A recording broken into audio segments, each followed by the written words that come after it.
When a young woman walked into a Hells Angels clubhouse solo wearing a leather vest covered in military patches, what the bikers in full leather did when they noticed her vest shocked all, but nobody expected the desperate reason that brought 22-year-old Maya Rodriguez to their door at 3 in the morning.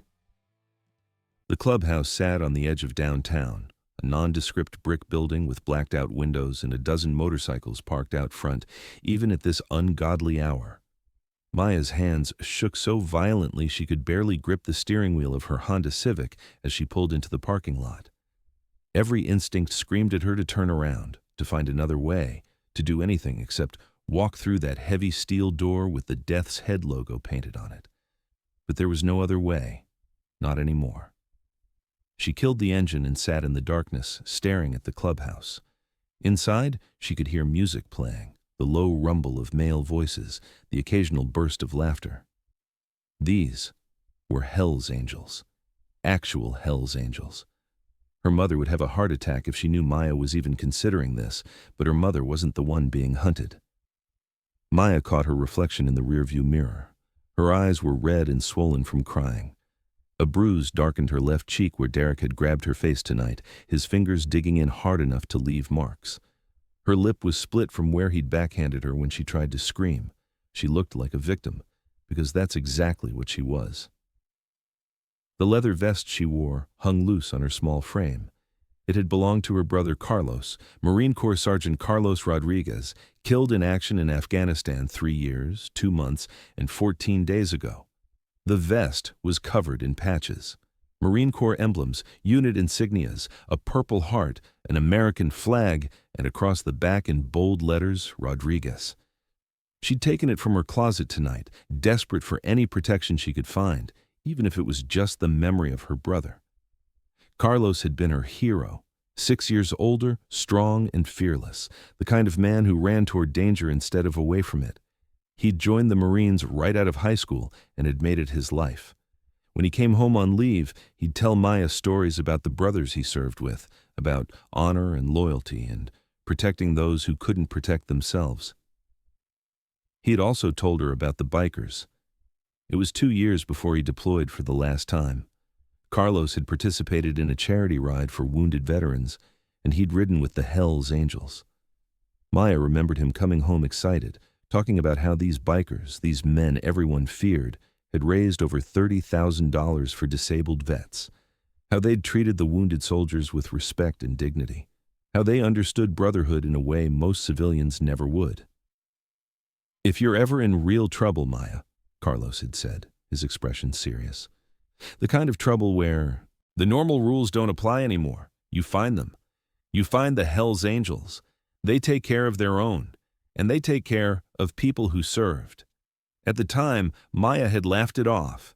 She was 19 years old, working her way through community college, dating a nice guy who was studying to be a police officer. What kind of trouble could she possibly get into that would require outlaw bikers? That nice guy was Derek Thompson, and 3 years later, he'd become her nightmare. Maya forced herself to open the car door. The November air was cold enough to make her breath visible.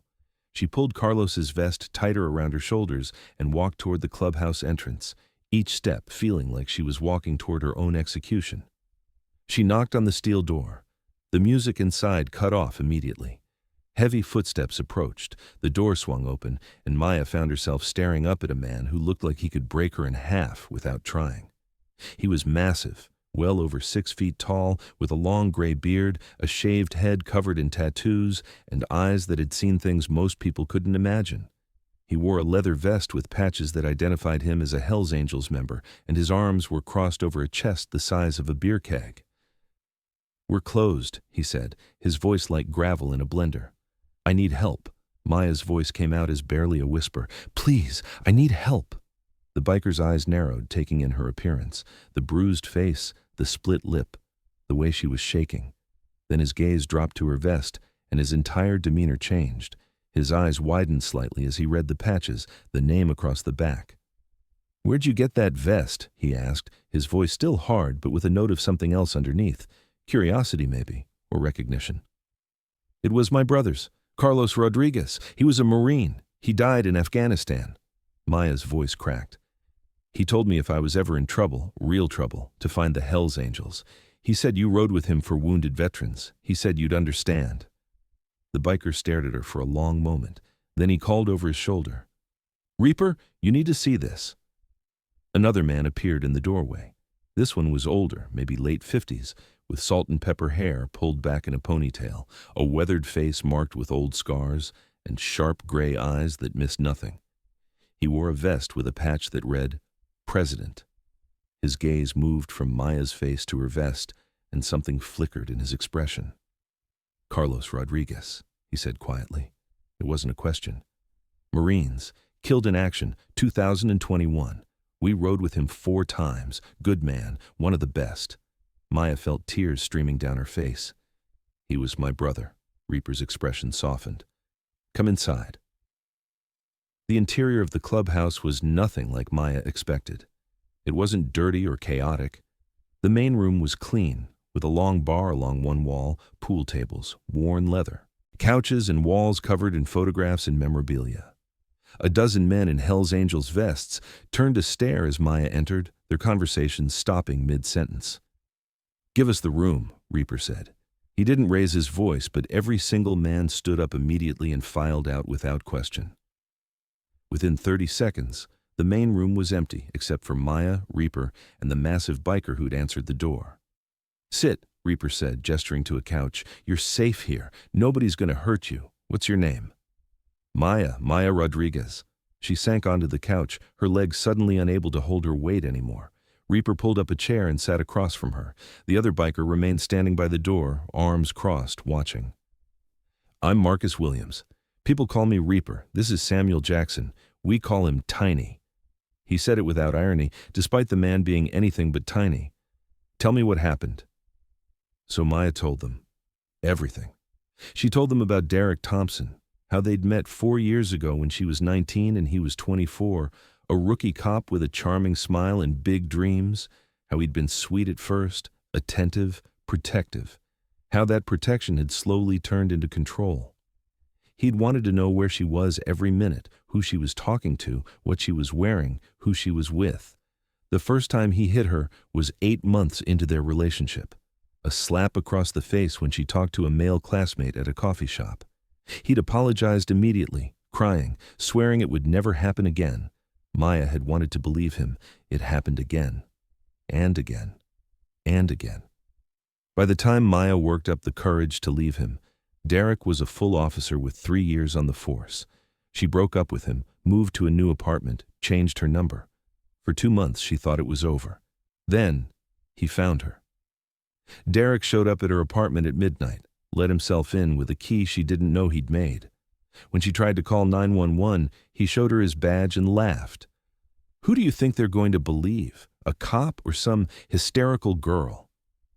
That was 6 months ago. Since then, Derek had made Maya's life a living hell. He violated the restraining order she got against him, showing up at her apartment, her workplace, following her in his patrol car. She called the police a dozen times. His fellow officers took reports and did nothing. She went to internal affairs 3 times. They said they'd investigate and never did.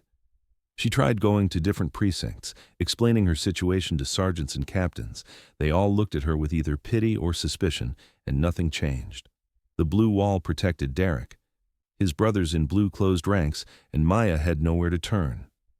"He's escalating," Maya said, her voice hollow. 3 weeks ago, he broke into my apartment and was waiting in my bedroom. He said I belonged to him, that I'd always belonged to him, and if I ever tried to be with anyone else, he'd kill us both. Reaper's jaw tightened. "Did you report it?" "Yes, I showed them the forced window. I had his texts threatening me. They said there was no proof it was him." Maya laughed bitterly. "He's a cop. He knows how to not leave evidence. 2 weeks ago, I found my cat dead on my doorstep. Her neck was broken. Derek sent me a text that said, 'Sorry about your cat. Accidents happen.' I reported it. They said they couldn't prove anything." Tiny shifted by the door, his expression dark as a thundercloud. "Last week my car's brake lines were cut. I almost crashed on the highway.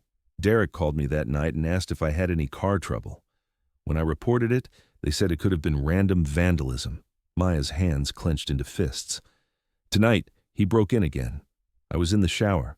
When I came out, he was sitting on my bed. He had his gun on the nightstand. Reaper leaned forward. What did he say? He said he was done playing games, that I had one more day to come back to him willingly, or tomorrow night he was going to end this. He'd make it look like a break-in gone wrong, another tragic statistic. Maya's voice dropped to a whisper. He said he did it before and got away with it. Did it before? Reaper's eyes sharpened. What does that mean? Maya pulled out her phone with shaking hands and showed them a news article. Derek had a girlfriend before me, Jessica Miller. She died 2 years ago, 6 months before Derek and I met. Official cause of death was suicide, single gunshot wound. They found her in her apartment with Derek's service weapon in her hand. Tiny moved closer, reading over Reaper's shoulder.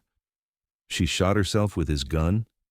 Derek said he'd left it there by accident, that Jessica was depressed, that she'd used his gun because she knew where he kept it. The investigation cleared him completely. Maya's voice turned bitter. But Jessica's family never believed it. Her sister tried to get the case reopened. She said Jessica was terrified of Derek, that he'd been stalking her, that Jessica was planning to leave town to get away from him. Nobody listened. I found Jessica's sister on Facebook 3 months ago. Her name is Amanda Miller.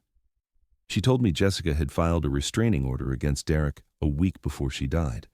The order mysteriously disappeared from the court records. Amanda said Jessica called her the night she died, terrified, saying Derek had broken into her apartment and was threatening her. 6 hours later, Jessica was dead. Maya looked up at Reaper with desperate eyes. Derek killed her. I know he did, and he's going to kill me too. Tomorrow night, he said. He's working the evening shift tomorrow, and when he gets off at 11, he's coming for me. Reaper sat back, his expression unreadable. Tiny had gone completely still, and Maya recognized that stillness. It was the same kind Carlos had before he did something dangerous. You've tried everything legal, Reaper said. It wasn't a question. Everything. Restraining orders, police reports, internal affairs. I even tried contacting the FBI, but they said it's a local matter unless I can prove civil rights violations. I called lawyers. The ones who weren't scared of going against a cop wanted retainers I can't afford. Maya's voice broke. I have nowhere left to go. No family except my mom, who's in a nursing home with Alzheimer's. No friends because Derek scared them all away. I don't have money to run, and even if I did, Derek would find me. He's told me 100 times that I can't hide from a cop, that he has access to databases and resources I can't imagine. She looked at both men, tears streaming down her face. Carlos said you protect people. He said the Hells Angels understand what it means to stand up for those who can't fight back. I know I have no right to ask. I know you don't know me, but I'm begging you. Please. I don't want to die. I'm 22 years old, and I don't want to die because some psychopath with a badge decided I'm his property. The room fell silent except for the sound of Maya crying. She'd said everything, laid bare her terror and desperation to 2 men who were strangers, criminals in the eyes of the law, members of one of the most feared motorcycle clubs in the world. Reaper stood up and walked to the wall where dozens of photographs hung. He scanned them until he found what he was looking for, then pulled down a framed picture. He brought it back and showed Maya. The photograph showed about 20 men on motorcycles lined up in formation. In the center of the group, grinning from ear to ear in his Marine Corps dress uniform, was Carlos. Next to him sat a younger Reaper, and on his other side was Tiny. All 3 men had their arms around each other's shoulders. Veterans Charity Ride 2019, Reaper said quietly. Your brother rode with us 4 times. Raised money for wounded soldiers, told us stories about his little sister who was going to college, who was going to make something of herself. He looked at Maya. He loved you, talked about you constantly, said you were the smartest person he knew. Maya sobbed, covering her face with her hands. Carlos was a brother, Reaper continued. He understood what brotherhood meant, loyalty, protection, standing up for those who can't stand up for themselves. He set the photo down and looked at Tiny, who nodded once. You came to the right place, Maya. We protect our own, and you're Carlos's family. That makes you family. Tiny spoke for the first time since Maya had started her story, his deep voice filled with quiet menace. This Derek Thompson, He's going to learn that some people don't have a blue wall protecting them. Some people have something much worse. Reaper pulled out his phone. Tiny, get everyone back in here. Call the other chapters too. Oakland, San Francisco, Sacramento. I want every available member ready to ride by tomorrow. Afternoon. He looked at Maya. You're staying here tonight. We have rooms upstairs. You'll be safe. Tomorrow we're going to end this. Maya looked up at him, hope and terror warring in her chest. What are you going to do? Reaper's smile was cold and sharp. We're going to do everything legal, everything by the book, everything the police should have done from the beginning. We're going to protect you, expose him, and make sure Derek Thompson faces justice. His expression hardened. Your brother saved lives. We save you. That's how this works. Within 20 minutes, the clubhouse had transformed from a quiet late-night gathering into a war room. Bikers filled every available space, some sitting on couches, others standing along the walls. All of them focused on Maya as she sat at a table with Reaper, spreading out her evidence like a prosecutor building a case. She had come prepared, a manila folder stuffed with documents, her phone filled with screenshots and recordings. 3 years of terror documented in paper and digital form because some part of Maya had always known it would come to this, that eventually she'd need proof that her nightmare was real. The restraining order came out first, dated 6 months ago, signed by a judge, clearly stating Derek Thompson was to stay at least 100 yards away from Maya Rodriguez at all times. No contact, no communication, no exceptions. He violated it the same day I got it, Maya said, her voice steadier now that she was surrounded by people who actually believed her. Showed up at my apartment that night.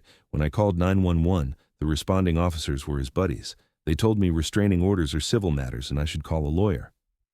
Reaper studied the document, his jaw tight. Tiny stood behind him, reading over his shoulder, his massive hands clenched into fists. Next came the police reports. Maya had filed 17 of them over 6 months. Each one documented an incident. Derek following her to work. Derek sitting in his patrol car outside her apartment for hours. Derek sending threatening text messages. Derek breaking into her apartment. Derek killing her cat. Derek cutting her brake lines. Every single report had been taken by different officers. Every single one had been marked as under investigation, or insufficient evidence, or unable to substantiate. Not one had resulted in any action against Derek Thompson. Look at the reporting officers' names, Maya said, pointing to the documents. Every single one works in the same precinct as Derek. They all know him. They all protect him. A biker named James Wilson, who everyone called Torch, picked up one of the reports. He was younger than most of the others, maybe early 30s, with sharp eyes and a calculating expression. This is textbook.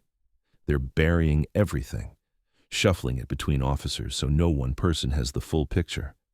That way, if anyone asks questions, they can say each individual. Incident was investigated and found lacking.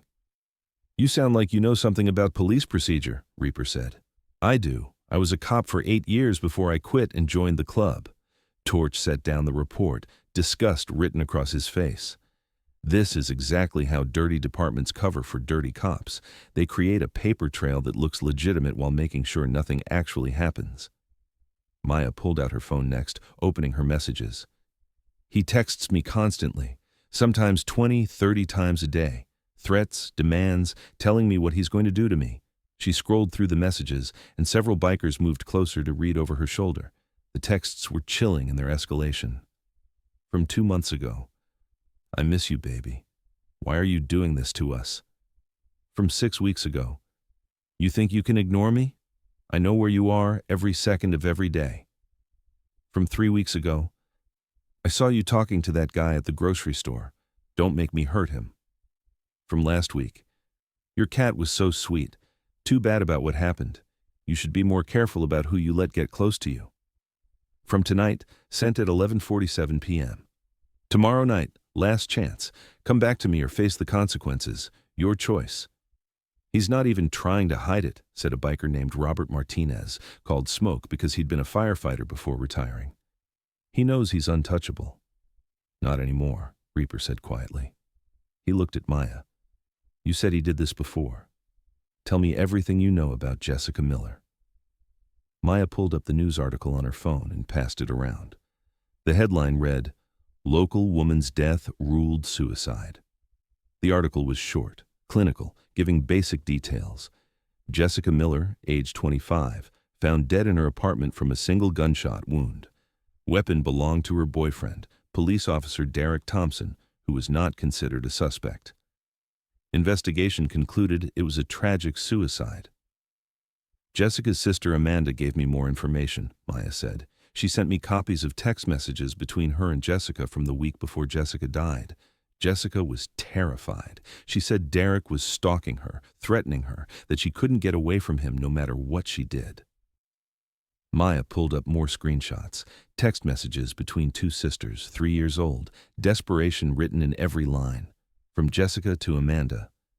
He showed up at my work again today, sat in the parking lot for 3 hours just watching me. He has a key to my apartment. I changed the locks, but he got in anyway. I don't know how. I filed a restraining order. He laughed when they served him, said a piece of paper won't protect me. I'm scared, Amanda. I'm really scared. He said if I ever leave him, I'll regret it. The last message, sent the night Jessica died. He's here. He broke in. He has his gun. Amanda, I'm so scared. Please help me. 6 hours later, Jessica was dead, gun in her hand, ruled a suicide. The restraining order Jessica filed disappeared from court records, Maya said. Amanda tried to get copies, but there's no record it ever existed. Jessica's phone records from that night show she called 911, but there's no recording of the call and no record of officers responding. It's like someone scrubbed everything clean. The room had gone completely silent. Every biker was staring at the evidence with expressions that ranged from fury to disgust. These were hard men, men who'd lived rough lives and seen terrible things. But there was something about a cop abusing his power to terrorize and murder women that struck a nerve. He's going to do to Maya what he did to Jessica, Tiny said, his voice low and dangerous. He's got 24 hours planned. He thinks he's going to get away with it again. Reaper stood up and pulled out his phone. Not if we move first. He looked around the room. Torch, you know police procedure. Start documenting everything. I want a timeline, a file, everything organized like we're presenting it to a prosecutor because that's exactly what we're going to do. Torch nodded and grabbed the documents. Smoke, call Raymond Harris. He's still practicing law, right? Yeah, criminal defense mostly, but he's done civil rights cases too, Smoke said. He'll answer for us. Get him here, tonight. I don't care if you have to drag him out of bed. Reaper looked at another biker, a woman named Patricia Johnson, called Ghost because she moved so quietly. You still have those contacts at Channel 7 News? Ghost smiled. Yeah. Reporter named Sarah Bennett owes me a favor. Big one. Call her. Tell her we've got a story about a cop who's been stalking and threatening women, who probably murdered his ex-girlfriend and made it look like a suicide, and who's planning to kill another woman tomorrow night. Tell her if she wants it, she needs to be ready to move fast. Ghost pulled out her phone and walked toward a quiet corner. Reaper continued issuing orders like a general preparing for battle. I want every available member here by noon tomorrow. Call Oakland, call San Francisco, call Sacramento, call every chapter within riding distance. Tell them we're protecting family and we need numbers. Bikers pulled out phones and started making calls. Tiny, get rooms ready upstairs. Maya's staying here where she's safe. I want guards on rotating shifts. Nobody gets in or out without us knowing. Already on it, Tiny rumbled. Maya watched in amazement as the clubhouse transformed into an organized operation. These weren't the violent criminals the media portrayed. These were men and women who understood strategy, who knew how to mobilize resources, who operated with discipline and purpose. Reaper turned back to Maya. We're going to do this right, legal, documented, by the book. We're going to expose Derek Thompson for exactly what he is, and we're going to do it in a way that he can't wiggle out of. No violence. No threats. Just overwhelming public pressure and evidence he can't deny. How? Maya asked. The police have been protecting him for months. Why would anything change? Because the police protect their own when things are quiet and hidden. When things go public, when cameras are rolling and reporters are asking questions, suddenly departments get real concerned about their image. They'll throw Derek under the bus to save themselves. Smoke returned. Raymond Harris is on his way. Should be here in 30 minutes. I told him the basics and he's already fired up. Apparently he's been trying to get evidence on Derek Thompson for 2 years. He represented one of Derek's other victims in a restraining order case. Reaper's eyebrows rose. Other victims? How many are we talking? Raymond mentioned at least 3 other women who filed complaints or restraining orders against Derek. All of them got nowhere because the department buried everything. Get their names and contact information. We're going to need them. Reaper looked at Maya. Were you aware Derek did this to other women? No, I thought I was the only one. Maya felt sick. How many women has he terrorized? We're going to find out, Torch said, typing furiously on a laptop someone had produced. I'm running Derek Thompson through every database I can access. Public records, court filings, property records, financial records. If he's got a history, we'll find it. 20 minutes later, Torch had results. 3 domestic violence complaints filed against Derek Thompson over the past 7 years. All 3 were investigated by his own department and dismissed due to insufficient evidence. 2 restraining orders filed by different women, both expired. No violations recorded, even though both women claim he violated them constantly. Both women willing to talk? Reaper asked. I've got their names and last known addresses. We can reach out. Ghost returned from her phone call. Sarah Bennett is in. She wants to meet tomorrow morning, wants to see the evidence, and if it's solid, she'll run the story on the evening news. She's also contacting the investigative team at her station. They've been looking for a good police corruption story. The clubhouse door opened and a man in his 50s entered, carrying a briefcase and looking distinctly uncomfortable to be in a Hells Angels clubhouse at 4 in the morning. He was average height, graying hair, wearing jeans and a wrinkled button-down shirt he'd clearly thrown on in a hurry. Raymond Harris, he said, shaking hands with Reaper. Smoke said you've got evidence on Derek Thompson. More than evidence. We've got his next victim sitting right here, alive, and we're going to make sure she stays that way. Reaper gestured to Maya. This is Maya Rodriguez. Raymond's expression softened when he saw her bruised face. He'd clearly seen this before. He sat down across from her and listened as she told her story again, this time with a lawyer taking notes, asking questions, building a legal strategy. After an hour, Raymond sat back and whistled low. This is enough for federal civil rights charges, abuse of power, stalking, harassment, false imprisonment. If we can tie him to Jessica Miller's death, we're looking at murder. The problem is getting anyone to take it seriously. That's why we're going public, Reaper said. Can't sweep it under the rug if cameras are watching. You'll need protection from Maya. Witness protection, safe houses, something. If Derek Thompson realizes you're building a case, he'll accelerate his timeline. He already has, Maya said quietly. She pulled out her phone and everyone went still. 3 new text messages had come in over the past hour, all from Derek. Sent at 12:32 a.m. Where are you? You're not at home. Sent at 1:15 a.m. Don't make me hunt you down. You know I'll find you. I always do. Sent at 2:03 a.m. Time's running out, Maya. Come home now and maybe I'll forgive you. Make me wait and tomorrow will be so much worse. He knows she's not at her apartment, Tiny said. Which means he's probably been watching it, Torch added. Probably drove by on patrol and saw her car gone. Reaper made a decision. Maya, I need you to respond to him. Tell him you're at a friend's house, that you needed space to think, that you'll talk to him tomorrow. Keep him calm. Make him think you're considering coming back. He'll want to know where I am, Maya said. Tell him you're not ready to say yet. Be vague. We just need to buy time until tomorrow evening when we go public with everything.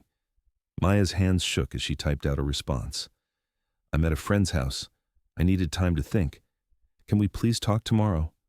I'm tired and scared and confused. The response came back in less than 30 seconds. Which friend? Give me an address. Maya looked at Reaper helplessly. Tell him you'll meet him somewhere public tomorrow afternoon. Give him a location. Make him think you're willing to talk. Maya typed. Can we meet at the coffee shop on Harbor Street at 3 p.m.? I'll be there, I promise. I just need tonight to think. Another fast response. You better be there, Maya. 3 p.m. Don't make me come looking for you. Maya set down her phone, her whole body trembling. He's going to be furious when I don't show up. You're not going anywhere near that coffee shop, Reaper said firmly. By 3 p.m. tomorrow, this whole situation is going to be very public and very legal, and Derek Thompson's going to have much bigger problems than a missed coffee date. Raymond Harris pulled out his phone. I'm calling a contact at the FBI. Federal civil rights violations fall under their jurisdiction, and with evidence of a potential cover-up by local police, they'll be very interested. I can't guarantee they'll move fast, but I can get the ball rolling. Ghost returned from another phone call. Sarah Bennett wants to do a preliminary interview with Maya tomorrow morning at 8 a.m., off camera, just to verify the story. If it checks out, they'll go live with it tomorrow evening at 6 p.m. Perfect timing, Reaper said. Derek gets off shift at 11 p.m. tomorrow night. By then, his face will be all over the news, his department will be in full damage control mode, and he'll have federal investigators very interested in his activities. What about the other victims? Maya asked. The other women Derek hurt, are we going to contact them? Absolutely, Raymond said. The more victims who come forward, the stronger the case. One woman, the department might try to discredit. 3, 4, 5 women all telling similar stories? That's a pattern they can't deny. Torch looked up from his laptop. Found something interesting. Derek Thompson bought a burner phone 6 months ago, paid cash at a convenience store, but there's security camera footage and a receipt. Want to bet that phone has evidence he didn't want on his official phone. Can we get access to that phone? Reaper asked. We'd need a warrant, Raymond said, but if the FBI gets involved, they can subpoena phone records for any device connected to him. As dawn started breaking outside, the strategy solidified. Tomorrow morning, Maya would meet with the reporter. Tomorrow afternoon, they'd contact Derek's other victims and offer them protection and a chance to tell their stories. Tomorrow evening, the news story would break. And tomorrow night, when Derek expected to find Maya alone and vulnerable, he'd instead find himself facing federal investigators, news cameras, and a whole lot of very angry bikers who were done watching cops abuse their power. Maya finally allowed herself to believe she might actually survive this. She looked around at the bikers who'd spent the entire night building a case to protect her and felt tears streaming down her face again. But this time, they weren't tears of fear. Thank you, she whispered. All of you. Thank you. Reaper squeezed her shoulder gently. Your brother was family. That makes you family. We protect our own, always. Tiny appeared with the keys. Room's ready upstairs. You should get some sleep. Tomorrow's going to be a long day. As Maya headed upstairs, escorted by Ghost who would stand watch outside her door, her phone buzzed one more time. Another message from Derek. Sweet dreams, baby. See you tomorrow. 3 p.m. Don't be late. You won't like what happens if you make me wait. Maya showed the message to Reaper, who smiled coldly. Save it. Add it to the evidence file. Every threat, every message, every bit of his arrogance is going to bury him. By the time the sun fully rose over the city, the Hells Angels had built a case that would destroy Derek Thompson. They had evidence, they had lawyers, they had reporters, and most importantly, they had numbers. Word had spread to every chapter within 300 miles. Bikers were already mounting up, preparing to ride. Derek Thompson had terrorized women for years, protected by a badge in a department that valued loyalty over justice. But he'd never faced anything like what was coming for him. The storm was gathering, and by tomorrow night, it would break. The day passed in a blur of preparation and mounting tension. Maya met with reporter Sarah Bennett at 8 a.m. in a neutral location, a conference room at Raymond Harris's law office. Sarah was a woman in her early 40s with sharp eyes and an even sharper instinct for truth. She listened to Maya's story, reviewed the evidence, and by 9 a.m. had committed her entire investigative team to the story. This goes live at 6 p.m. tonight, Sarah said, her expression grim. I'm bringing in our legal analyst, our police corruption specialist, and we're reaching out to the other victims. This is going to be the lead story, and it's going to explode. By noon, bikers had begun arriving from every direction. They came from Oakland, rolling in with 32 bikes in tight formation. They came from San Francisco, 41 strong, their engines rumbling like thunder. Sacramento sent 27, Fresno sent 19. Smaller chapters from towns Maya had never heard of sent 5, 8, 12 members each. By 3 p.m., when Derek Thompson expected to meet Maya at a coffee shop she'd never intended to visit, 147 motorcycles were parked in careful formation around Maya's apartment building. The bikers had chosen the location strategically. Maya's apartment was in a modest complex on the east side of town, 3 stories of pale yellow stucco with an open parking lot and clear sightlines from every direction. There was nowhere to hide, nowhere to approach without being seen.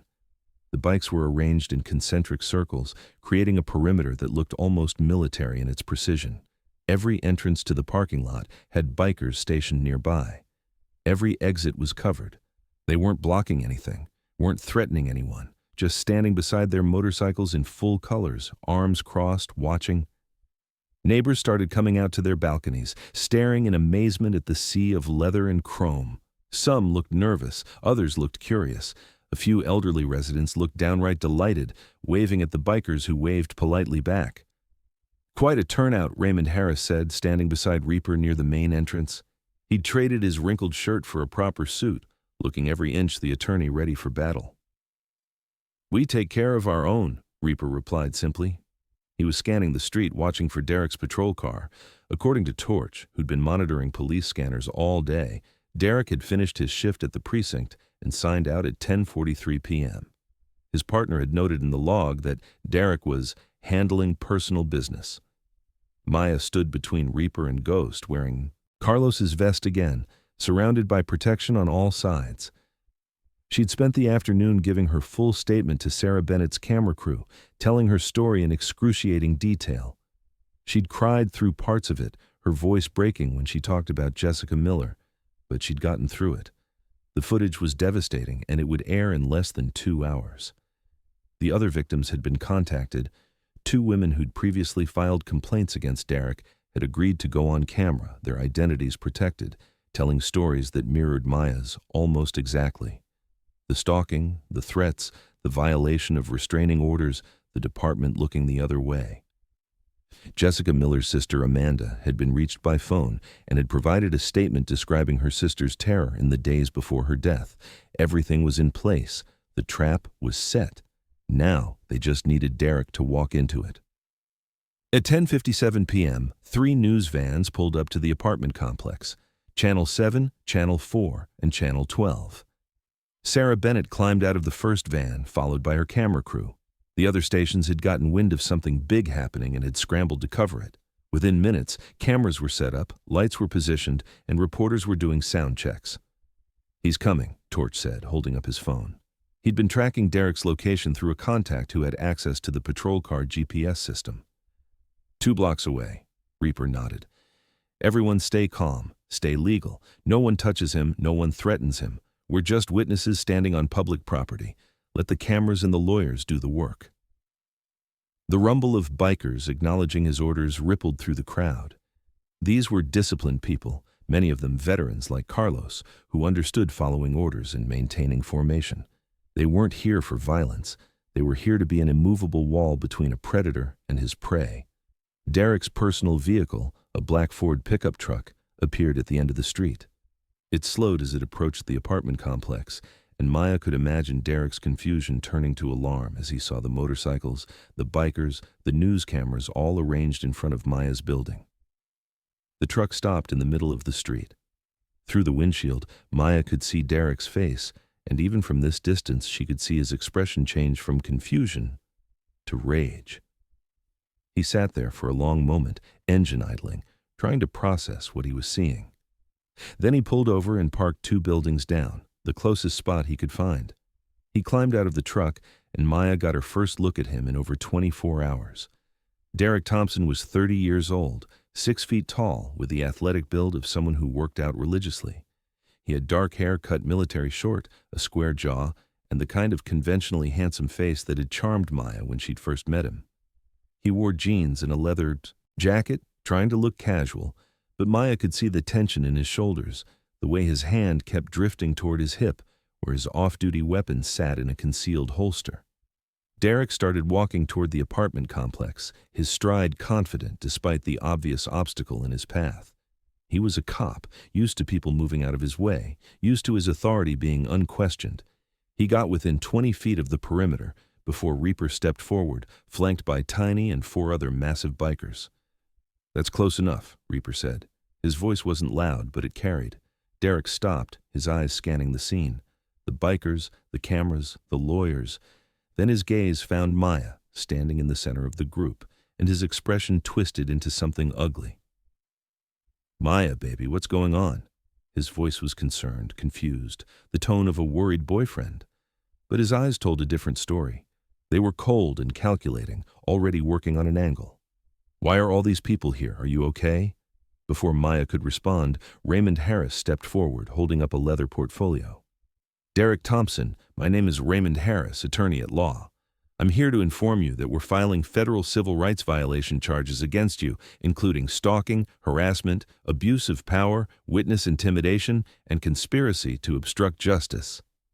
Derek's mask slipped for just a second. His face flushed red and his hands clenched into fists. Then he recovered, putting back on the reasonable cop persona. I don't know what you're talking about. I'm here to check on my girlfriend who missed our meeting today. I was worried about her. Ex-girlfriend, Maya said, her voice shaking but clear. I broke up with you 10 months ago. I have a restraining order against you. You violated it 37 times. That's not true, Derek said, addressing the cameras now, playing to the audience. We've had some relationship problems, but Maya's been confused. She's been under a lot of stress since her brother died. Don't you dare talk about my brother, Maya's voice rose. Carlos would have killed you for what you've done to me. Sarah Bennett stepped forward, microphone in hand, camera crew right behind her. Officer Thompson, we have documented evidence of months of harassment and stalking. We have text messages, police reports, eyewitness testimony. Would you like to comment? Derek's eyes darted between the reporter, the cameras, the bikers, and the lawyers. He was surrounded and he knew it. I'm not making any statements without my union representative present, and you, he pointed at the bikers, are attempting to intimidate a police officer. That's illegal. We're standing on public property, Reaper said calmly. Haven't touched you, haven't threatened you. We're just concerned citizens making sure nothing bad happens here tonight. You're a gang, Derek spat. Hell's Angels, criminals. You think anyone's going to believe you? Over a cop? We have recordings, Raymond said, pulling out a portable speaker. Would you like to hear them? He pressed play. Derek's voice filled the parking lot, tinny through the speaker but unmistakable. The threatening text messages Maya had recorded using voice-to-text read aloud in Derek's actual voice, recovered from a voicemail he'd left 2 weeks ago. You can't hide from me, Maya. I'll find you wherever you go. You belong to me. If I can't have you, nobody will. I'll make it look like an accident, just like before. Nobody will ever know. The cameras captured every word. Derek's face went from red to white. That's taken out of context. That's not what I meant. Just like before, Sarah Bennett repeated. Can you explain what you meant by that, Officer Thompson? Were you referring to Jessica Miller, your previous girlfriend who died 3 years ago in what was ruled a suicide? Derek took a step back. Jessica killed herself. I was cleared by internal investigation.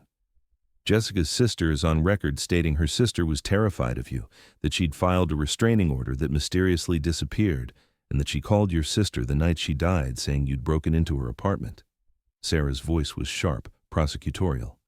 Jessica died from a gunshot wound from your service weapon. You claimed she took it from your apartment while you were at work. That's what happened, Derek said, but his voice had lost its confidence. Raymond pulled out more documents. We have statements from 3 other women who filed domestic violence complaints against you. All 3 complaints were buried by your department. 2 of those women are here tonight, ready to tell their stories. 2 women emerged from one of the news vans, their faces blurred by the camera crew to protect their identities, but their presence undeniable. They stood beside Maya, a united front of Derek's victims. Derek's control shattered. This is a setup. You, he pointed at Maya, you planned this. You're trying to ruin my life because I wouldn't let you go. You wouldn't let me go? Maya's voice broke. You stalked me, threatened me, killed my cat, cut my brake lines, broke into my apartment with a gun. You told me you were going to kill me tonight and make it look like an accident. You've been terrorizing me for 6 months, and you think I'm the problem? You're crazy, Derek shouted. You're a hysterical, crazy woman, and everyone will see that. The evidence speaks for itself, Raymond said. He nodded to Torch, who'd been operating a laptop connected to a projector. Images appeared on a screen set up against the apartment building's wall, photos of Maya's bruises, screenshots of threatening texts, police reports stamped with insufficient evidence. The restraining order with violation, dates highlighted, Jessica Miller's death certificate, the timeline of everything Derek had done, laid out in undeniable detail. The cameras captured all of it. Derek reached for his phone, probably to call someone from his department, someone who could help him spin this. But before he could dial, 3 official vehicles pulled into the parking lot. Not patrol cars, unmarked sedans. From them emerged a police captain, an internal affairs investigator, and a woman in a dark suit who introduced herself as a federal agent with the FBI's Civil Rights Division. The department had seen the writing on the wall. With cameras rolling and reporters asking questions, they couldn't protect Derek anymore. They had to be seen taking action. Captain Robert Johnson, a man in his 50s with gray hair and a weathered face, approached Derek with an expression that mixed anger and disappointment. "Thompson, you're on immediate administrative leave pending investigation, badge and weapon, now." "Captain, this is all lies," Derek said desperately. "You know me. You know I wouldn't." "I know you're in the middle of a media circus with evidence stacked against you," the captain interrupted. "Badge and weapon. Don't make me ask again." Derek's hands shook with rage as he unclipped his badge and pulled his service weapon from its holster. He handed them over like he was surrendering pieces of his identity. The federal agent stepped forward. "Derek Thompson, I'm Special Agent Lisa Martinez with the FBI. We'll be conducting our own investigation into allegations of civil rights violations, abuse of power, and potential obstruction of justice in the death of Jessica Miller. You'll be hearing from us soon." Derek looked around wildly, searching for an ally, an escape, anything. But he was surrounded by cameras documenting his every move, lawyers who had him dead to rights, victims who were finally being heard, and 147 bikers who stood as silent witnesses to his downfall. "This isn't over," Derek said, his voice low and threatening. He was looking at Maya when he said it. Reaper stepped between them, his massive frame blocking Derek's view. "Yeah, it is. You don't go near her. You don't call her. You don't text her. You don't think about her. Because if you do, every single one of us will know about it, and we'll make sure the cameras know about it too." "Are you threatening me?" Derek demanded. "I'm making a promise. We protect our own, Maya's family. You want to test that? Go ahead." Reaper's voice was ice cold. "But I guarantee you won't like how it ends." The captain grabbed Derek's arm. "Come with me, now, before you make this worse." As Derek was led away to one of the unmarked cars, he twisted around for one last look at Maya. The rage in his eyes was palpable, but so was something else. Fear. For the first time in his life, Derek Thompson was afraid, because his power was gone, his protection was gone, and he was about to face consequences for everything he'd done. The news crews swarmed immediately, interviewing Maya, the other victims, Raymond Harris, even some of the bikers. The story was going out live, broadcasting to the entire city. Within an hour, it would be picked up by national news. By morning, Derek Thompson's face would be everywhere, and his career would be over.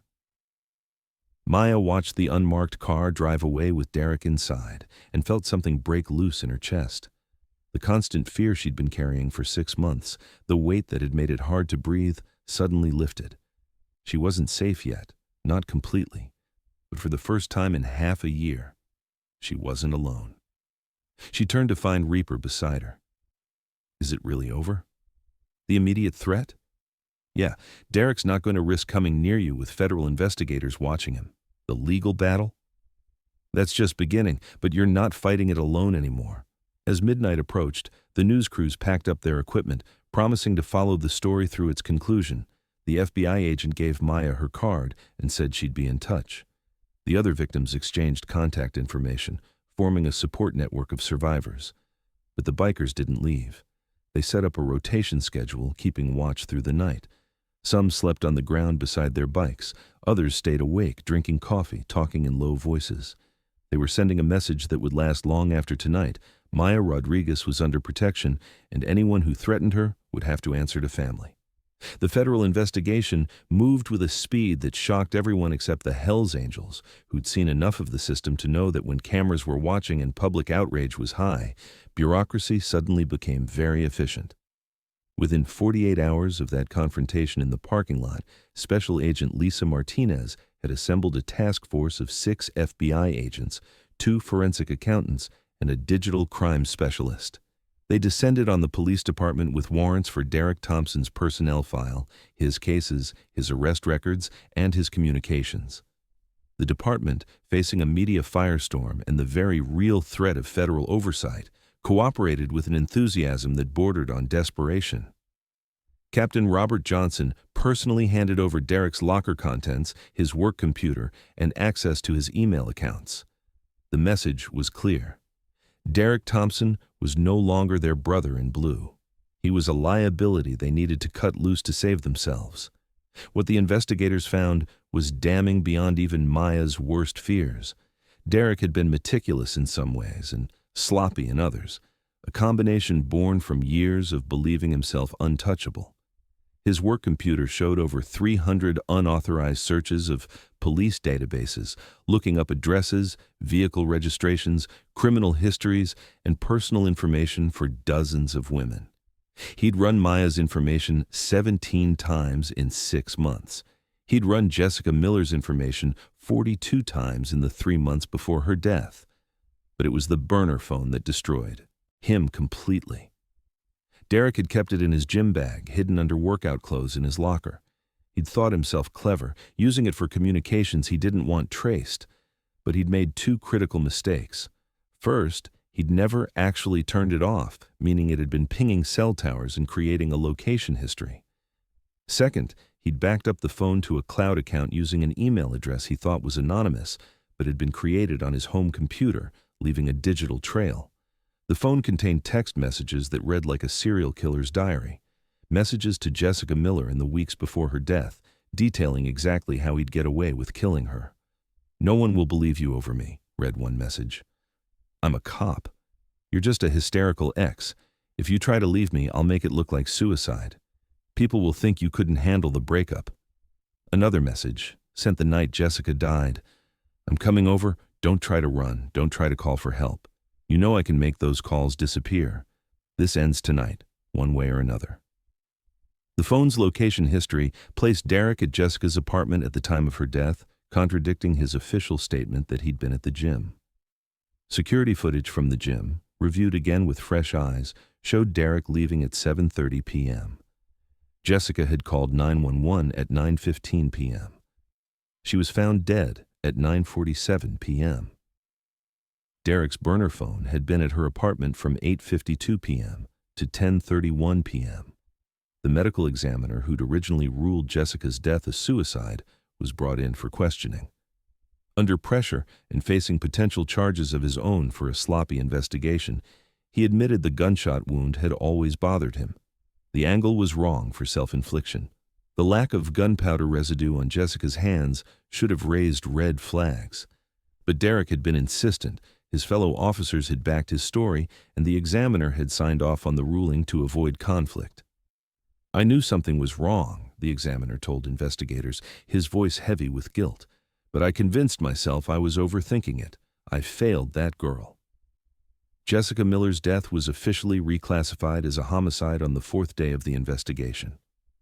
The burner phone also contained messages to and from other police officers, showing a conspiracy to bury complaints and protect Derek. Sergeant Thomas Anderson had texted Derek after one of Maya's complaints. "Took care of it. Marked it as insufficient evidence. You owe me one." Officer Michael Davis had sent, "Your girl called 911 again. I took the call. Told her we'd send someone but never dispatched. Want me to have a talk with her about filing false reports?" Lieutenant Christopher Martinez had written, "IA is asking questions about the Miller case. I told them it was thoroughly investigated and closed. Should be fine but lay low for a while." Each message was a nail in multiple coffins. Derek's fellow officers were suddenly facing their own criminal charges for obstruction of justice, conspiracy, and civil rights violations. On the 6th day after the parking lot confrontation, Derek Thompson was arrested at his apartment by federal agents. The media was there to capture every moment as he was led out in handcuffs, no longer wearing a badge, no longer protected by the thin blue line. He'd become a symbol of everything wrong with police culture that protected bad cops over innocent victims. The charges were extensive. Second-degree murder for Jessica Miller's death, 5 counts of stalking for Maya and 4 other victims who'd come forward, 8 counts of harassment, 12 counts of violating restraining orders, 23 counts of making terroristic threats, 42 counts of unauthorized access to law enforcement databases, 6 counts of abuse of power under color of law, and 3 federal civil rights violation charges that alone carried potential sentences of 10 years each. Derek's lawyer, an expensive defense attorney named Thomas Bennett, who specialized in representing police officers, tried every angle. He filed motions to suppress the burner phone evidence, claiming illegal search and seizure. The judge denied it, noting the phone was found during a lawful search with a warrant. He tried to argue that the Hells Angels had intimidated witnesses and tainted the investigation. The prosecution responded by playing footage from 6 different cameras showing the bikers standing peacefully on public property, never making threats, never touching anyone. "Your Honor," Prosecutor Jennifer Lopez said during one hearing, her voice dripping with disdain for the defense's argument, the defense would have this court believe that citizens exercising their First Amendment rights to peaceful assembly somehow invalidates evidence of serious crimes. The Hells Angels didn't intimidate anyone. They protected victims and ensured their safety while proper authorities were contacted. If anything, they did the job the police department should have been doing all along. The preliminary hearing was held 3 weeks after Derek's arrest. The courtroom was packed with reporters, victims, their families, and a contingent of Hells Angels who sat in the back rows, silent and watchful. Maya testified for 2 hours, walking the court through 6 months of terror in excruciating detail. She cried when she talked about her cat. Her voice shook when she described Derek breaking into her apartment with his gun. But she never wavered in her testimony. 2 other victims testified. Sarah Anderson, 28, described how Derek had stalked her for 4 months after she broke up with him 2 years ago. She'd filed 3 police reports. All were buried. She eventually moved to another state to escape him. Jennifer Wilson, 26, told how Derek had threatened to plant drugs in her car and arrest her if she didn't come back to him. When she went to Internal Affairs, the investigator had told her she was wasting everyone's time with lies about a decorated officer. Amanda Miller, Jessica's sister, testified about her sister's final days, the terror in Jessica's voice during their last phone call, the way the police had dismissed her concerns and accepted Derek's story without question. She broke down on the stand, sobbing that her sister had died alone and terrified because people who were supposed to protect her had chosen to protect her killer instead.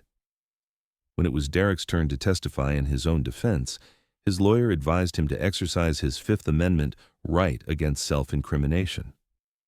Derek sat silently through questions from the prosecution, his jaw clenched, his hands gripping the defense table hard enough to turn his knuckles white.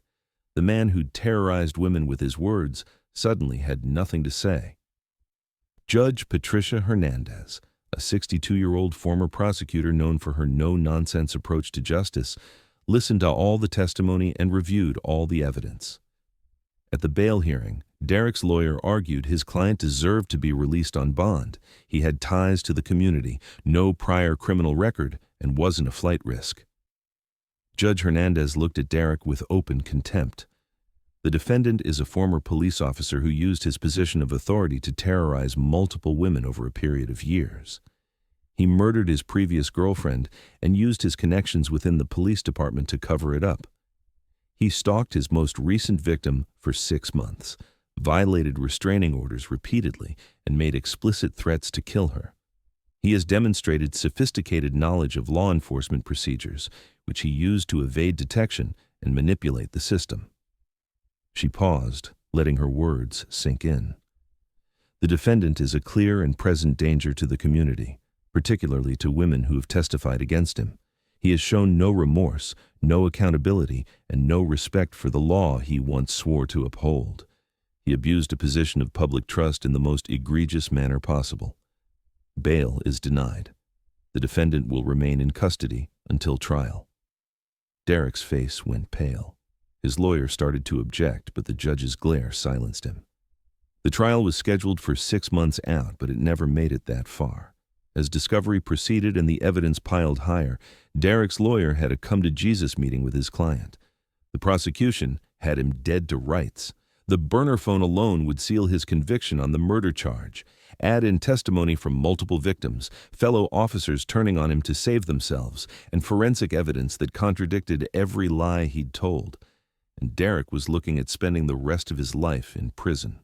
2 months after his arrest, Derek Thompson accepted a plea deal. He pleaded guilty to second-degree murder, 5 counts of stalking, 8 counts of harassment, 12 counts of violating restraining orders, and 6 counts of abuse of power. In exchange for his guilty plea and agreement to testify against the officers who'd helped cover for him, the prosecutor agreed to recommend 25 years in state prison with the possibility of parole after 15 years. It wasn't justice, not really. Jessica Miller was dead and would never get her life back. Maya and the other victims would carry their trauma forever. But it was more accountability than most corrupt cops ever faced, and everyone involved knew it. The sentencing hearing was held on a cold morning in February, 4 months after Maya had walked into a Hells Angels clubhouse, desperate and terrified. The courtroom was even more packed than before. Jessica's family sat in the front row, Amanda clutching a photo of her sister. Maya sat 2 rows back, flanked by Reaper and Ghost. Other victims filled the benches behind them, and in the back of the courtroom, taking up every available seat and standing along the walls, were Hells Angels.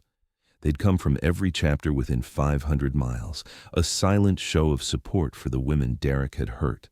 Derek was brought in wearing an orange jumpsuit and shackles. He looked different than he had 4 months ago, thinner, paler, with dark circles under his eyes and a defeated slump to his shoulders. Jail had not been kind to him. Inmates generally didn't like cops, and they especially didn't like cops who killed women. The judge allowed victim impact statements before sentencing. Amanda Miller went first, her voice raw with grief as she told the court about her sister's dreams, her kindness, her potential, all snuffed out by a man who couldn't accept rejection. "My sister called me for help," Amanda said, tears streaming down her face. "She told me she was scared, that he was going to kill her. And I told her to call 911, to trust the police. I told her the system would protect her. I was wrong. The system protected her killer instead." 2 other victims spoke, describing months of terror, of looking over their shoulders constantly, of the department ignoring their pleas for help. Then it was Maya's turn. She walked to the podium on shaky legs, but when she started speaking, her voice was steady. "Derek Thompson stole 6 months of my life. He made me afraid to sleep, afraid to leave my apartment, afraid to exist. He killed my cat to show me he could get to anything I loved. He cut my brake lines and laughed about it. He told me he was going to kill me and make it look like an accident, and I believed him because he'd already done it to Jessica." Maya looked directly at Derek, who refused to meet her eyes. "But what scared me almost as much as Derek was the system that protected him. Every time I called for help, I was dismissed. Every restraining order I got was treated like waste paper. Every complaint I filed disappeared into a void. The police who were supposed to protect me chose to protect one of their own instead, even when they knew he was dangerous." Her voice strengthened. "I'm alive today because a motorcycle club showed me more justice than the entire police department. Because strangers who barely knew me decided I was worth protecting. Because people who society calls criminals acted with more honor and integrity than the cops who buried my case." She paused. "Derek Thompson deserves every year he's going to spend in prison. But he's not the only one responsible. Everyone who looked the other way, every officer who buried a complaint, every supervisor who chose loyalty over justice, they're all responsible too. And I hope they face consequences for what they did." Maya returned to her seat and Reaper squeezed her shoulder in quiet support. Judge Hernandez looked at Derek Thompson with undisguised disgust. "Mr. Thompson, you betrayed every oath you ever took. You betrayed the badge, you betrayed the community, and you betrayed the women who trusted you. The plea agreement calls for 25 years with possibility of parole after 15. I'm accepting that agreement, but I want to be clear. If parole were up to me, you'd never see freedom again." She brought down her gavel. 25 years in state prison. You're remanded to custody immediately. Get him out of my courtroom." As Derek was led away, he finally looked at Maya. There was no remorse in his eyes, only hatred and the promise that if he ever got out, he'd come for her. But Maya didn't flinch. She'd faced her monster and won. Outside the courthouse, news crews swarmed for statements. Maya stood beside Raymond Harris, the Hells Angels, forming a protective semicircle around them, and told the world that justice had been served, even if it had come far too late for Jessica Miller. The day after Derek Thompson was sentenced to 25 years in prison, Maya expected the Hells Angels to ride off into the sunset, their mission accomplished, their promise to Carlos fulfilled. She expected her life to return to some version of normal, whatever that meant now. She expected to be alone again, facing the aftermath of trauma with the same isolation she'd felt before walking into that clubhouse. She was wrong about all of it. The bikers didn't leave. If anything, they dug in deeper. Reaper showed up at her apartment the morning after sentencing with coffee and a folder full of papers. "We need to talk about next steps," he said, settling onto her worn couch like he'd done it 100 times before. Maya, still in her pajamas and exhausted from months of legal proceedings, sat across from him confused. "Next steps? Derek's in prison. It's over." "The immediate threat is over," Reaper corrected, "but you're not okay, and pretending you are doesn't help anyone. You've got trauma to process, practical security concerns to address, and a life to rebuild. That doesn't happen overnight, and it doesn't happen alone." He opened the folder. Inside was information for 3 therapists who specialized in stalking victims in complex trauma. Ghost called around. "All 3 of these doctors have experience with cases like yours. They understand what it's like to be terrorized by someone in a position of power. Pick whichever one you feel most comfortable with. The club's covering the cost." "I can't let you pay for therapy," Maya protested. "You've already done so much." "Your brother saved lives," Tiny said from the doorway. Maya hadn't even heard him come in. "He served his country and died protecting people he'd never met. Paying for some therapy sessions isn't even close to balancing that debt. Besides, we take care of family. That's not negotiable." Over the next 3 months, Maya learned exactly what taking care of family meant to the Hells Angels. It meant Reaper calling her twice a week to check in, not with empty, "how are you doing" questions, but real conversations about her therapy, her nightmares, her progress.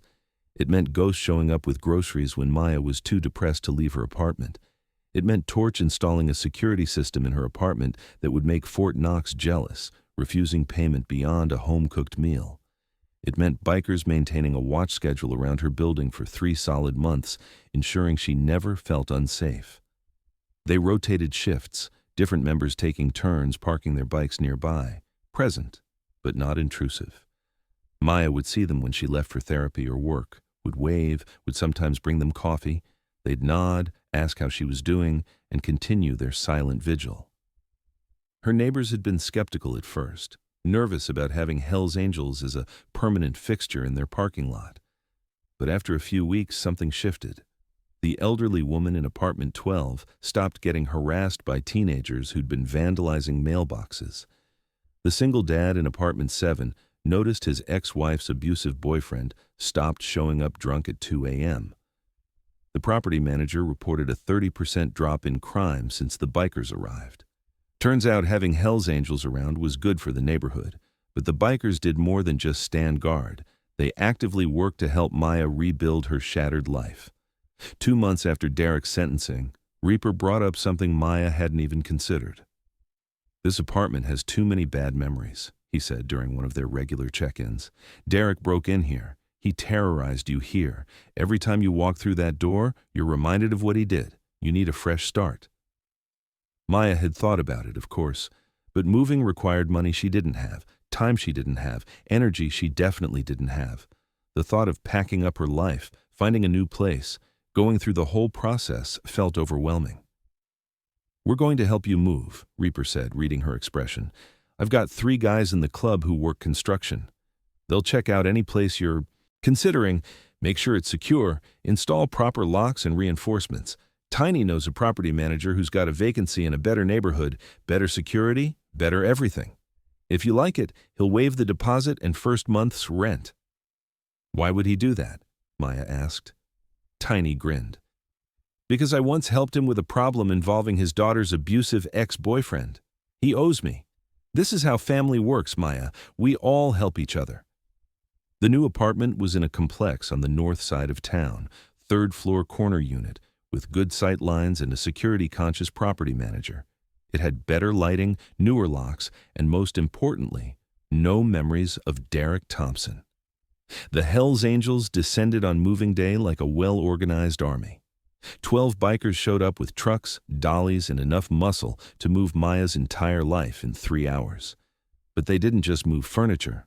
Torch and 2 other members spent the next week turning the new apartment into a fortress. They installed commercial-grade deadbolts on the doors, reinforced the door frame, added window locks and security bars that looked decorative but were actually steel. They set up a camera system that fed to Maya's phone, motion sensor lights, and even a panic button that would alert both the police and a group text of Hells Angels if she ever felt threatened. "Nobody's getting through these defenses without us knowing about it," Torch said, showing Maya how everything worked. "And even if someone did, you've got 30 bikers who'll be here in under 10 minutes. You're safe now, really safe." It was the first time in over a year that Maya actually believed that. As spring turned to summer, the Hells Angels began including Maya in more of their activities. Not the club business, the private stuff that was members only, but the community events, the charity rides, the public face of what they did. Maya learned that despite their fearsome reputation, the Hells Angels spent a huge amount of time raising money for causes they believed in. Wounded veterans, homeless shelters, children's hospitals, domestic violence organizations. It was at one of these charity planning meetings that Reaper brought up an idea that would change everything. "We want to start a fund in Carlos's memory," he said. The meeting was in the Clubhouse, a dozen members sitting around the long table, plus Maya who'd been invited to attend. Specifically for victims of police misconduct and domestic violence, people who've been failed by the system, who have nowhere else to turn. We'd raise money through rides and events, then use it to help with legal fees, therapy, relocation costs, whatever victims need. Ghost added, "There are plenty of domestic violence organizations out there doing good work, but there's not much specifically for people being victimized by cops or people in power who know how to work the system. That's a gap we can fill." Maya felt tears pricking her eyes. "You want to name it after Carlos?" "He served his country. He protected people. He'd want his legacy to keep helping people who can't protect themselves," Reaper said. "And you'd be involved if you want. Speaking at events, helping decide how funds get distributed, working with victims. You understand what they're going through better than most." The Carlos Rodriguez Memorial Fund launched 2 months later with a charity ride that drew over 400 motorcycles from chapters across 3 states. They rode from the coast to the mountains and back, a 200-mile journey that ended with a rally at a fairground where local businesses had donated food, drinks, and auction items. Maya spoke at the rally, standing on a stage in front of hundreds of people, wearing Carlos's vest with pride. "My brother died protecting people he'd never met," Maya said, her voice carrying across the crowd through the sound system. "He believed in service, in sacrifice, in standing up for those who couldn't stand up for themselves. When I needed protection, when the system failed me, it was bikers who lived by those same values who saved my life." She looked out at the sea of leather and chrome, at faces weathered by hard lives but softened by compassion. "The Carlos Rodriguez Memorial Fund is going to help people who are where I was 4 months ago, desperate, terrified, with nowhere to turn. We're going to give them resources, legal help, safety, and hope, because that's what Carlos would have wanted. That's what the Hells Angels gave me. And now we're going to pay it forward." The rally raised $67,000 in a single day. Within a week, they'd received their first applications for help. A woman whose police officer husband was stalking her.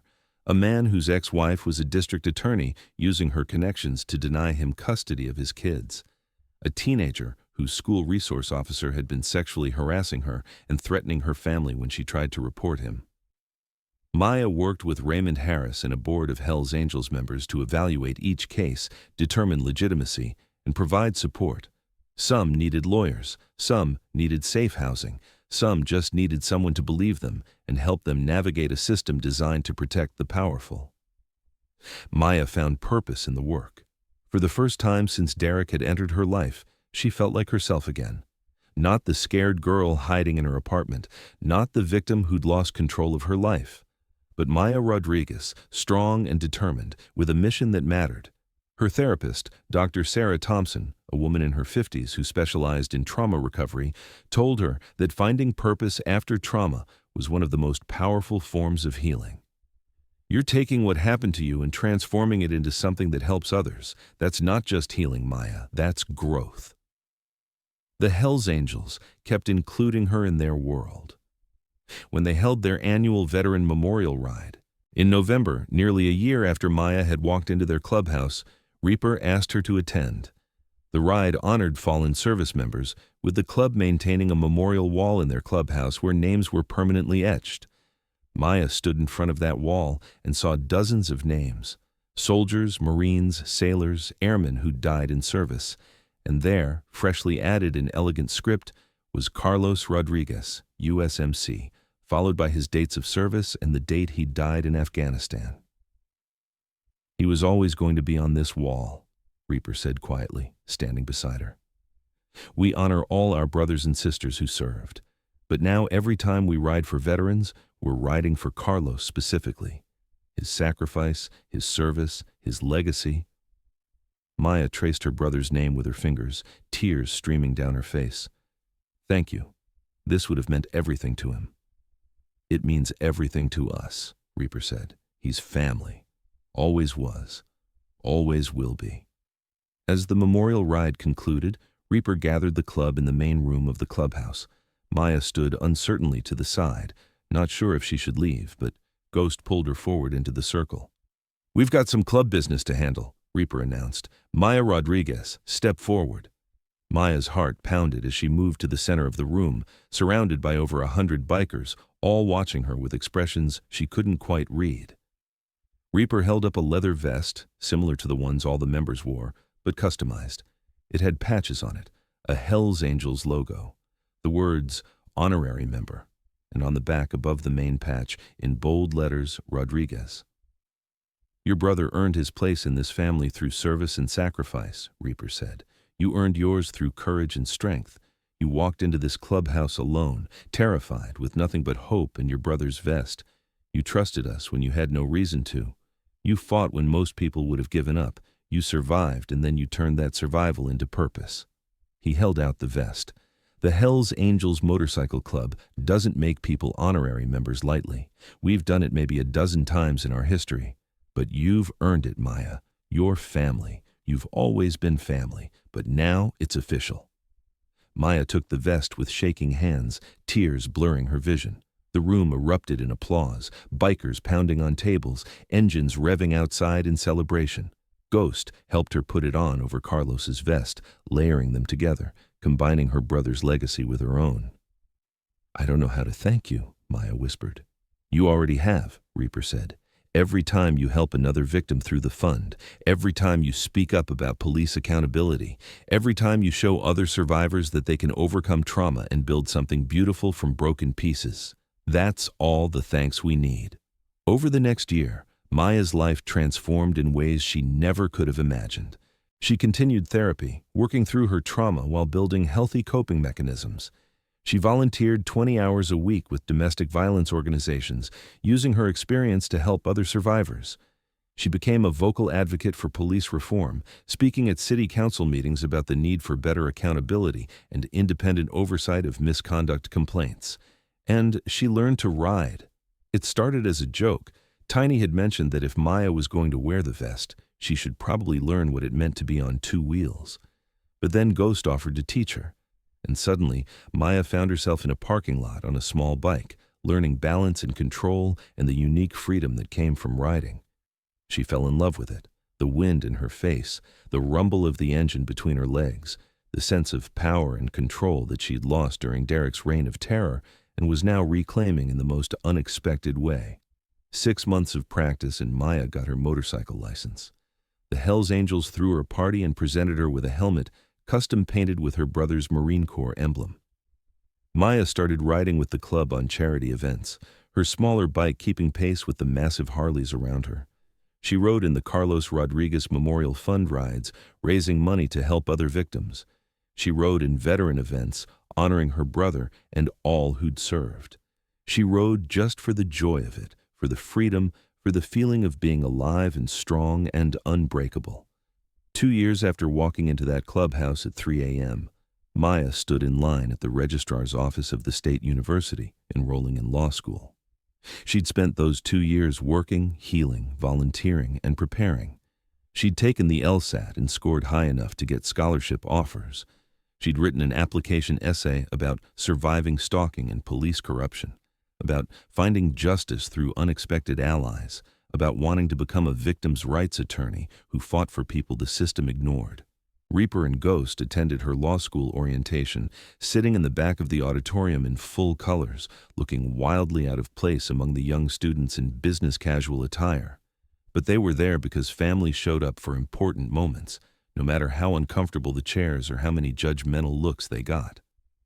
Maya's first year of law school was brutal, but she thrived.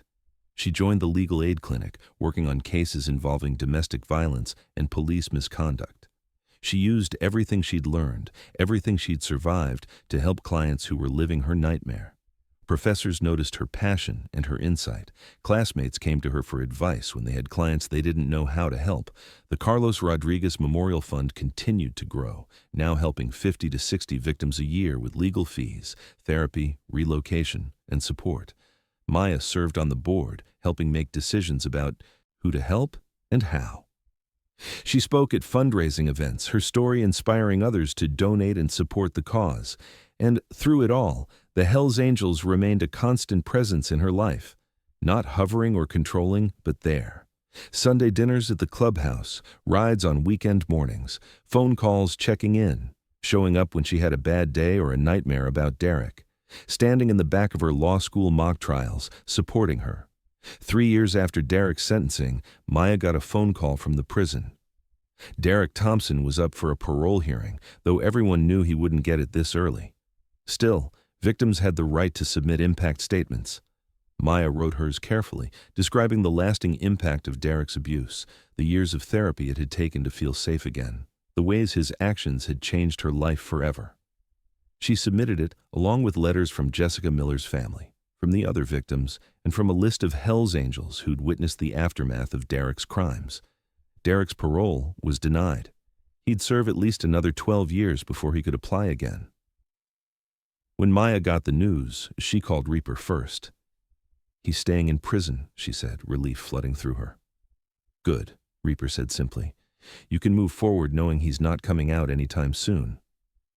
"I already have moved forward," Maya said, looking around her small apartment near the law school, at the photos on her wall of her riding with the club, at Carlos's vest and her honorary member vest hanging side by side on the wall. "Derek Thompson doesn't get to define my life anymore. I survived him, I beat him, and now I'm helping other people do the same." "That's what Carlos would have wanted," Reaper said. "It's what I want too," Maya replied. "This is my life now, my purpose, my family. Everything Derek tried to destroy, I rebuilt into something stronger." On a warm Saturday in May, 4 years after that desperate night when Maya had walked into a clubhouse wearing her dead brother's vest, the Hells Angels held their annual charity ride for the Carlos Rodriguez Memorial Fund. Over 600 motorcycles participated, the largest ride they'd ever organized. Maya led the pack alongside Reaper, her own bike humming beneath her, the wind in her hair, surrounded by family. They rode past Maya's old apartment, the place where Derek had terrorized her. They rode past the courthouse where he'd been sentenced. They rode past the clubhouse where Maya had found salvation. And they rode toward the future, toward a world where Maya Rodriguez was no longer a victim, but a survivor, an advocate, a law student, an honorary Hells Angel, and living proof that even from the darkest moments, something beautiful could grow. At the end of the ride, standing in front of hundreds of people, Maya gave a speech that had become tradition at these events. But this year, she added something new. 4 years ago, I was convinced I was going to die. A corrupt cop with a badge and a gun had decided I belonged to him, and when I tried to get help, the system protected him instead of me. I walked into a Hells Angels clubhouse at 3 in the morning, terrified but desperate, wearing my brother's vest as my only shield. She looked at Reaper, at Ghost, at Tiny, at all the faces that had become as familiar as family. These people saved my life, not just physically, but in every way that matters. They gave me protection when I needed it. They gave me justice when the system wouldn't. They gave me family when I was alone, and they gave me purpose when I'd lost everything. Maya held up her vest, showing the patches, the Rodriguez name shared with her brother. I wear this vest with pride, not because I'm trying to be something I'm not, but because it represents what I've become. A survivor, a fighter, part of a family that understands loyalty, protection, and standing up for those who can't stand up for themselves. She smiled, her voice strong and clear.